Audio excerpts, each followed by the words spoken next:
Mahur one परिक्षेत्रात one विभागाच्या पथकाने wild life crime control bureau Mumbai यांच्या सहकार्याने 18 ऑगस्ट 2025 रोजी रात्री मौजे मालवाडा परिसरात गुप्त कारवाई करून खवले मांजरांच्या बेकायदेशीर तस्करी प्रकरणी 5 आरोपींना अटक केली। अटक करण्यात आलेल्या आरोपींकडून एक जिवंत भारतीय खवले मांजर व इतर मुद्देमाल जप्त करण्यात आला। हा प्राणी वन्यजीव संरक्षण अधिनियम 1972 अंतर्गत अनुसूची 1 मध्ये समाविष्ट असून दुर्मिळ व संरक्षित आहे। आरोपींवर वन्यजीव संरक्षण अधिनियम 1972 नुसार गुन्हा दाखल करण्यात आला असून अनुसूची 1 मधील प्राणी जसे की मोर, घोरपड, काळवीट व खवले मांजर यांच्या शिकार अथवा तस्करीसाठी किमान 3 ते 7 वर्षाची शिक्षा होऊ शकते। वन्यजीवांचे संवर्धन व संरक्षण ही प्रत्येकाची जबाबदारी आहे। अवैध शिकार व व्यापार रोखण्यासाठी वन विभाग कठोर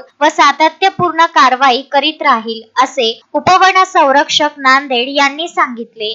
संजय घोगरे, विदर्भ न्यूज, माहूर।